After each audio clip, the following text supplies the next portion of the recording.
네, 5주차 두 번째 시간 시작하겠습니다. 어, 여러분들 그 5주차 이제 시작은 확률 분포에 있어서 포화성 분포에 대한 이야기를 여러분들에게 소개를 해줬고요. 이산형 확률 분포에서 중요한 역할을 하는 거죠. 그 다음 이제 연속형 확률 분포에 있어서 정규 분포라고 하는 것을 여러분들에게 처음 소개를 했습니다. 연속형 확률 분포의 대표 주자이기도 하고요. 워낙 다양하게 많이 이용되는 분포이기 때문에 여러분들 굉장히 중요한 그런 분포입니다. 그래서 이런 정규 분포에서 그러면은 확실성, 불확실성 정도를 나타내는 그런 확률을 정규 분포에서 확률 계산은 어떻게 하는 것인가?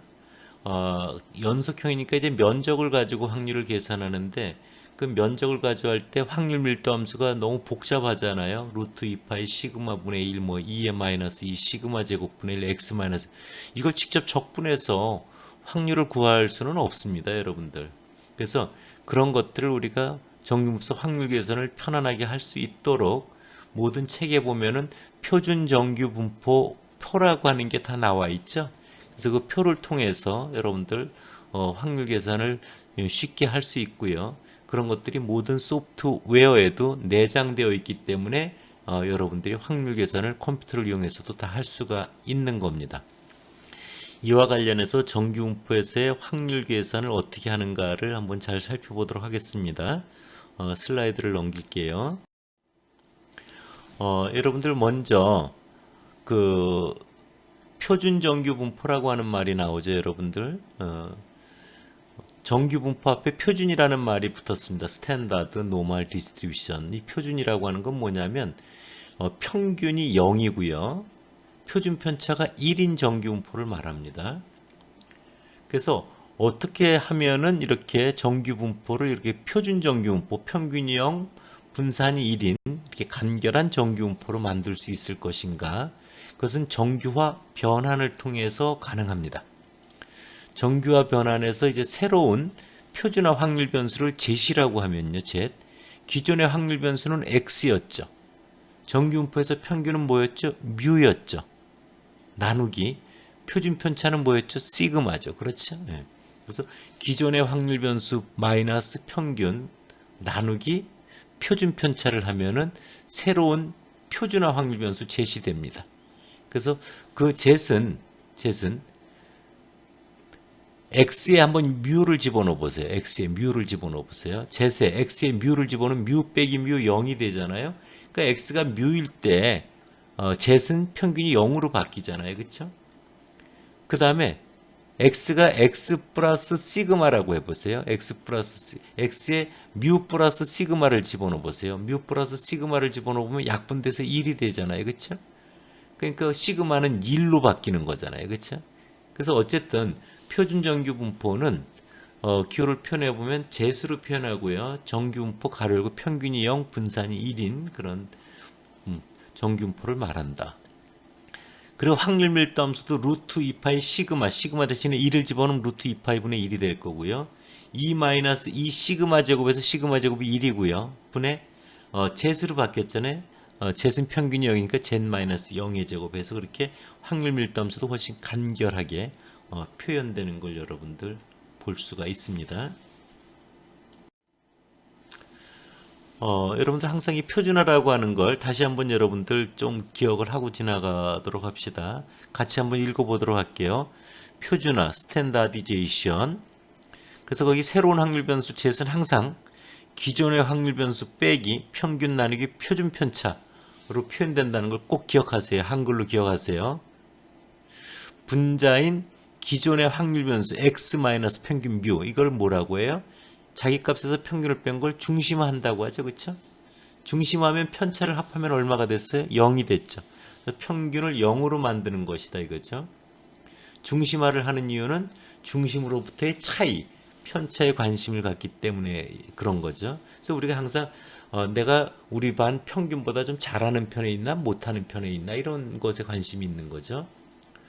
그리고 중심화를 하면 자료가 0을 중심으로 플러스와 마이너스로 표현되기 때문에 자료를 해석하는 데 되게 편리한 장점이 있습니다. 분모인 표준 편차를 나누는 걸 척도라고 하는데 왜냐하면 시그마로 나눈과 동시에 단위가 다 없어지거든요. x 마이너스 뮤 나누기 시그마면 x가 센티미터, 뮤도 센티미터, 시그마도 센티미터 다 약분되죠. 그리고 이제 표준 편차를 1로 만들어주는 걸 말합니다. 그리고 측정 단위 자체를 없애게 하는 순수한 수치가 나오는 거죠. 그래서 표준화라고 하는 건 이렇게 중심화, 척도화를 모두 해서 순수한 수치를 얻는 그런 것을 이제 표준화한다라고 말합니다. 그래서 여러분들이 알고 있는 수능에서 원점수, 표준점수 이런 말 들어보잖아요. 그래서 표준점수는 관측치 빼기 평균 나누기 표준편차이다. 그리고 표준점수는 관측치 상대적 위치를 척도로 사용된다. 그 상대적 크기도 비교할 수 있죠. 단위가 다 없는 무관된 숫자이기 때문에 그렇습니다. 그래서 표준점수를 이용하면 서로 다른 데이터, 측정 단위가 다른 데이터도 객관적으로 비교할 수가 있게 된다. 단위가 없는 순수한 수치다. 이런 거죠. 그래서 관측치 전체 내에서 상대적 위치를 보는 데 이용되고요. 앞서 정규분포에서 플러스 마이너스 2 시그마까지가 95.4%라 그랬잖아요. 플러스 마이너스 3 시그마까지가 99.7%라고 했잖아요. 그래서 그런 것들을 벗어나면 특이한 값이다. 이게 특이값 기준으로 또 우리가 이렇게 표준 점수는 사용될 수 있다. 이런 겁니다. 표준 정규분포로 변한 이유는 정규분포는 평균과 분산의 값에 따라 위치와 분포 모양이 다르기 때문에 확률 변수 x가 특정 범위에 있을 확률, 정규분포에서 확률을 계산하는 데서는 매우 불편하고요. 또 확률 밀도함수가 너무 복잡하기 때문에 계산이 어렵습니다. 그런데 그것을 전부 재수로 표준화하면 표준 정규분포는 평균이 0이고 분산율로 일치하잖아요. 그걸 또 표로 만들어 놨습니다. 그래서 표를 이용해서 계산하는 게 편리하기 때문에 표준 정규분포를 우리가 이용해서 정규분포에서의 확률 계산을 한다. 이렇게 여러분들이 정리하고 있으면 좋습니다. 다음 페이지로 가볼게요. 한번 그 그림을 한번 봅니다. 정규분포 평균이 뮤예요. 분산이 시그마 제곱입니다. 평균이 뮤고 표준 편차가 시그마입니다. 제시라고 하는 건 자기 값에서 뮤를 평균을 빼고요. 표준 편차 시그마로 나누는 겁니다. 그럼 평균 뮤가 어디로 와요? 0으로 오죠. 표준 편차가 1로 옵니다. 그래서 그럴 경우 젯은 평균이 0, 분산이 1인 표준 정규분포를 따르게 됩니다. 이렇게 바꾼 이후에 정규분포 표를 표준 정규분포 표를 이용을 해서 우리가 확률 계산을 쉽게 할 수가 있는 겁니다. 직접 해보도록 할 겁니다. 먼저 표준화 변환의 예를 한번 그 세 가지를 보세요. 앞에 있었던 정규분포인데요. 보면 첫 번째 검은 분포 보세요. 제시 어떻게 됩니까? 확률 변수 x에서 빼기 평균 마이너스 2를 했죠. 나누기 뭐에 표준 편차 1을 했습니다. 두 번째 걸 한번 보세요. 확률 변수 x에서 얼마를 뺐어요? 평균 3을 뺐죠. 그 표준 편차 2분의 1로 나눴습니다. 역시 제시입니다. 마지막은요. x 확률 변수 x에서 평균을 9를 뺐죠. 표준 편차 2로 나눴습니다. 역시 제시입니다. 요 세 가지 다가 아래 분포 하나로 일치되어 있죠. 가운데 복판 보니까 평균이 얼마예요? 0입니다. 표준 편차는 얼마예요? 1입니다. 그래서 표준 정규 분포로 모두 바뀐 걸 볼 수가 있습니다. 이런 것들이 모두 다 표준화 변환이다. 이렇게 생각을 하면 됩니다. 다음 페이지로 가볼게요. 그러면 이런 표준 정규 분포 표를 이용해서 우리가 정규분포에서의 확률 계산을 어떻게 하는가를 직접 한번 해보도록 하겠습니다. IQ 자료예요. IQ 지능지수. 확률 변수 X가 이제 지능지수입니다. 평균이 100이래요. 뮤 이꼬로 100입니다. 표준 편차 시그마 이꼬로 16인 겁니다. 그런 정규분포를 따를 때 지능지수 이게 확률 변수 X예요. 지능지수 IQ가 115에서 140 사이에 있을 확률. 그러면 P 가로 열고 115보다 크거나 같다. 확률 변수 X는 140보다 작거나 같다. 연속형 확률 변수이기 때문에 등호가 붙건 안 붙건 확률 값은 차이가 없습니다. 먼저 여러분들 그림을 보면요. 평균이 100이고 표준 편차가 16인 정규분포입니다. 그래서 가운데 100이고요. 거기서 지금 115에서 140까지 색칠되어 있는 그 땅덩어리를 구해달라 이런 겁니다. 그러면 재수로 변환할 때 115는 어떻게 바뀌나 봐요. 자기값 115에서 평균 얼마? 100을 뺐죠. 표준 편차 16으로 나눴처럼 0.94가 됩니다. 또 140이라고 하는 값은 어떻게 돼요? 제시? 자기값 140에서 평균 얼마? 100을 뺐죠. 그럼 뭐로 나눴어요? 16으로 나눴습니다. 그래서 2.50이 됩니다.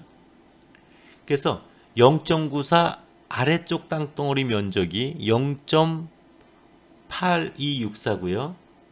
2.50 제수로 보면은 그 그림에 보면은 X로 되어 있는 거와 그 아래 파란색으로 0, 0.94, 2.50이라고 제수로 바뀐 값이 보이죠. 2.50 아래 땅덩어리 면적이 0.9938이거든요. 표로 보면. 그러니까 2.50 아래쪽에서 0.94 아래쪽을 왼쪽 땅덩어리 면적을 빼면은 그 색칠된 면적이 나오잖아요. 그래서 0.1674라고 하는 값을 구할 수가 있습니다. 물론 이런 것들은 여러분들 컴퓨터에서도 가능하고요. 여러분들이 시험에서는 제가 이런 표값을 줍니다. 다음 페이지로 가볼게요. 이상을 조금 논리적으로 손으로 계산한 거를 여러분들 한번 보도록 할게요. 주어진 조건은 확률 변수 x, 지능지수 IQ입니다. 평균이 μ가 100이고 분산이 시그마 제곱, 즉 16의 제곱인 정균포를 따른다는 것이다. 그래서 x를 기호로 나타내면 n 100,16의 제곱이 되는 거죠. 우리가 구하고자 하는 확률은 110p 가로 열고 115보다 크거나 같다. x는 140보다 작거나 같다. 등호가 붙어도 되고 안 붙어도 된다 그랬어요. 연속형이니까 값이 같습니다. 그걸 구하려고 해요. 그럼 정균포에서 확률 계산을 하려면 먼저 뭐예요? 표를 이용하기 위해서 제수로 바꿔야 되죠. 제수는 자기값 빼기 평균 100 나누기 표준편차 16입니다. 그래서 가로 열고 그 위에 식을 보면 x 빼기 100 나누기 16이 되고요. 140인 쪽은 140 마이너스 100 나누기 16이 돼서 P가 0.94에서 제시 2.50 사이가 되는 거죠. 즉 이거는 제시 2.50 아래 땅덩어리에서 0.94 아래 땅덩어리 면적을 빼면 되는 거죠. 그래서 0.9938 빼기 0.8264에서 0.16474가 됩니다. 이럴 때 각 제값 이하의 확률값은 표를 통해 구할 수 있고요. 그것은 표준정규분포표라고 하는 여러분들 교재 책에도 잘 나와 있습니다. 1학년 때 이 표를 통해서 확률값을 계산하는 걸 여러분들 여러 번 연습해봐가지고 다들 기억이 아마 이거는 날 거라고 제가 생각하기엔 생각이 듭니다. 다음 페이지로 가볼게요. 다음 페이지는 여러분들 다시 한번 보세요. 모집단의 평균을 뭐라고 했죠? 모평균 뮤라고 했죠. 뽑은 것의 평균을 뭐라 그랬죠? 표본 평균 x바라고 했잖아요. 그렇죠? x바 뽑은 평균. 왜냐하면 이제 이런 겁니다. 표본 평균을 왜 우리가 중요하게 생각하냐면은 여러분들 지금 수업을 듣는 학생들이 예를 들어서 뭐 40명이 있다고 해보세요. 그 학생들에 있어서 영어 실력을 내가 알아보기 위해서 토익 점수를 전부 토익 시험을 봤다고 한번 생각해 보세요. 그럼 그 중에 40명 중에 표본을 뽑아요. 예를 들어서 5명을 뽑았다고 해봐요. 5명을 뽑아서 그 뽑은 걸 근거로 해서 40명 전체의 토익 점수의 평균이 얼마나 되는가를 이렇게 좀 짐작해 보려고 해요. 추측해 보려고 한다고 해보세요. 그럴 때 5명 뽑은 것 중에 제일 높은 점수를 가지고 짐작을 하면 과대하게 짐작을 하게 되겠죠. 그 5명 중에 제일 나쁜 점수를 가지고 짐작을 하면 역시 너무 과소하게 여러분들의 영어 실력을 평가하게 될 겁니다. 그래서 그럴 때는 5명 뽑은 애들의 평균을 구해보면 토익 점수가 예를 들어서 뭐 A점이다.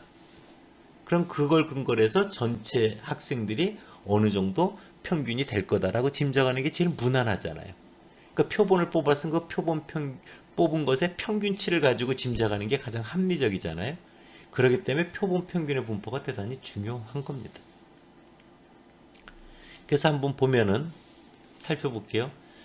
표본 평균은 x바입니다. x바. 평균이 뮤예요. 표준 편차가 시그마인 모집단으로부터 n개 샘플을 뽑았어요. x1부터 xn이라고 해봐요. 그럼 n개 뽑은 것을 다 더해서 n으로 나누면 그게 뽑은 것의 평균이죠. 그걸 가지고 자기 값에서 x바 평균을 빼서 제곱해서 편차를 제곱해서 다 더해서 자료수 n 빼기 1로 나누면 그게 뭐예요? 뽑은 것의 분산 S제곱이잖아요. 그렇죠? 그럴 때 뽑은 것의 평균을 기대해보면 모집단의 평균 뮤가 나옵니다. 뽑은 것의 분산을 기대해보면요. 모집단의 분산이 나옵니다. 그러니까 뽑은 것의 평균이나 뽑은 것의 분산은 굉장히 우리가 짐작하고자 하는 모집단의 평균 뮤와 시그마 제곱의 좋은 우리가 통계량, 추정량이 되는 거죠. 그리고 뽑은 것의 평균의 분산을 구해보면요. n분의 시그마 제곱으로 유도가 됩니다. 다 예전에 유도를 해줬어요. 여러분들. 유도를 해줬어요. 한번 제가 여기서 질문을 던져볼게요. 확률 변수 x가 평균이 70이에요. 분산이 10의 제곱이에요. 10의 제곱이에요.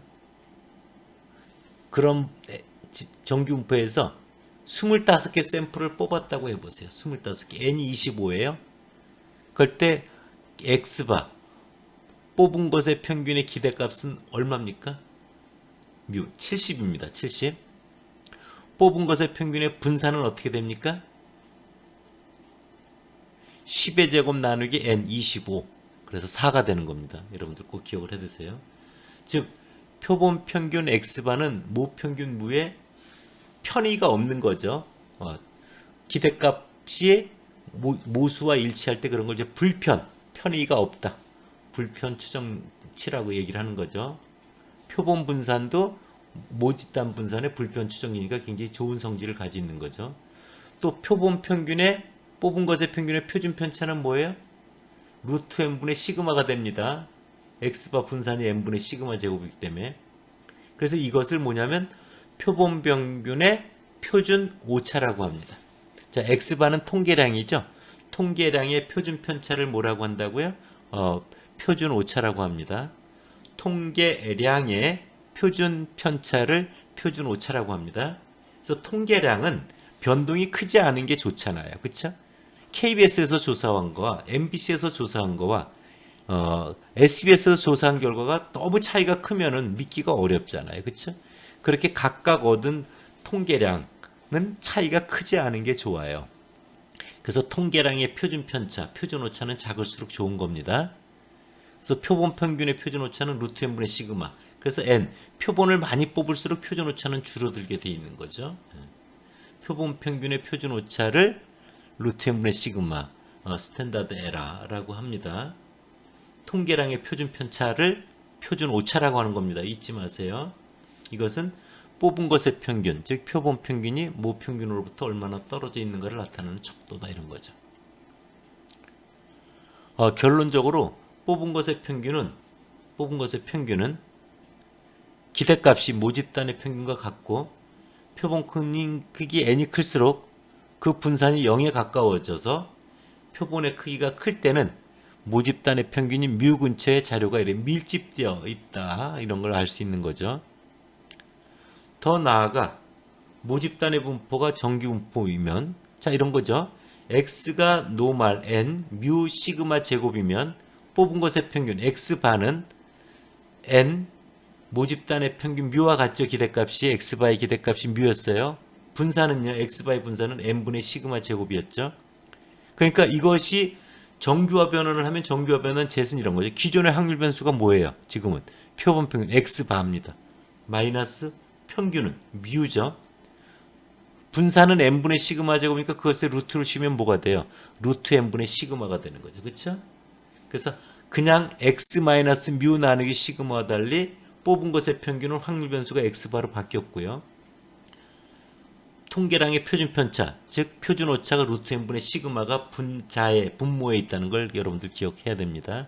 그래서 이런 경우 평균이 0이고 표준 편차가 1인 표준 정규 분포를 따르게 돼서 표준 정규 분포 표를 이용해서 역시 우리가 확률 계산을 할 수 있게 됩니다. 두 번째 시간의 마지막 슬라이드인데요. 중심극한 정리라고 하는 굉장히 중요한 정리가 나와 있어요. Central Limit Theorem. 그래서 첫 글자를 따서 C, L, T 이렇게 이제 여러분들 표현하는 겁니다. 여러분들 이제 앞서 배운 내용을 조금 종합해 보면 모집단의 분포, X예요. 모집단의 확률 변수 X입니다. 걔가 정규 분포가 아니라면 어떻게 될까 이런 거죠. 그럴 때 뽑은 것의 평균 X바의 분포가 정확히 정규 분포를 따르지는 않지만 표본 크기 n이 충분히 큰 경우 근사적으로는 정규 분포를 따르게 된다는 게 증명이 되어 있습니다.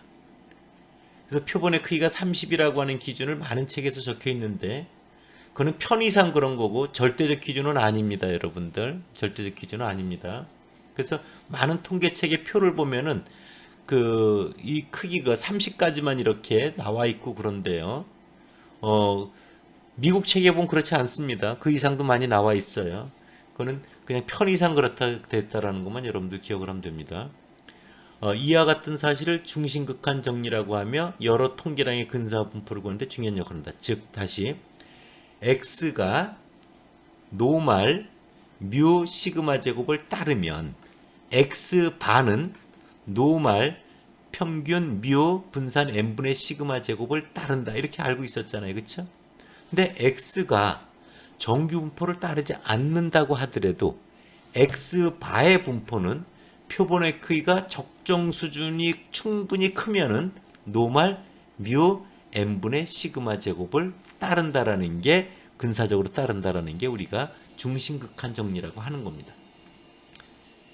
그래서 그 세 번째 문장에 보면 중심극한 정리에 의하면 모집단의 분포가 모집단 X의 분포가 연속형 분포건, 이산형 분포건, 비스듬하게 치우친 분포건 관계없이 표본의 크기 n이 충분히 크면 표본 평균 x바의 분포는 노말 평균 뮤 분산 n분의 시그마 제곱에 근사적으로 따른다 라는 것이 중심극한 정리다.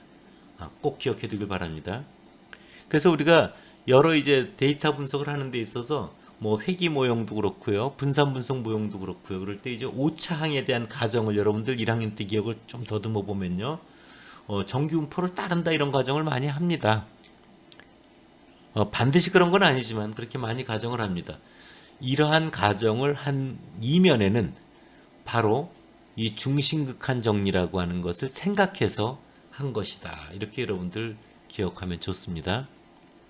그래서 이런 중심극한 정리를 이용하면 정규 분포를 이용해서 많은 다른 형태의 분포에 대한 확률을 근사적으로 편리하게 구할 수 있다. 이런 걸 여러분들 기억하는 것이 대단히 중요합니다. 그래서 여러분들 5주차 두 번째 시간에서는 여러분들 그 표본 그러니까 표준 정규 분포라고 하는 걸 통해서 표준화를 통해서 평균이 0 분산이 1인 정규 분포를 여러분들 생각했고 그런 정규와 변환을 이용해서 표준 정규 분포 표를 이용해서 정규 분포에서의 확률 계산을 수월하게 할 수 있었다. 그런 걸 여러분들에게 이제 말씀을 드린 거고요. 그리고 또한 추가적으로 뽑은 것의 평균, 표본 평균에 대한 분포를 여러분들에게 소개를 해줬습니다. 그래서 뽑은 것의 평균의 기대값은 뮤가 됐고요. 뽑은 것의 평균의 분산은 n분의 시그마 제곱, 그것의 표준 편차는 루트 n분의 시그마인데 이것이 표본 평균의 표준 편차, 다른 말로 표본 평균의 표준 오차, 즉 통계량의 표준 편차는 표준 오차라고 한다는 걸 여러분들에게 이제 소개를 한 겁니다. 그리고 만약에 모집단 X의 분포가 정규 분포를 따르지 않다 하더라도 표본 크기가 충분히 크면 뽑은 것의 평균 X바의 분포는 근사적으로 정규 분포를 따른다라고 하는 중심극한 정리를 여러분들에게 소개한 내용이 두 번째 시간의 내용이었습니다. 두 번째 시간을 마칠게요.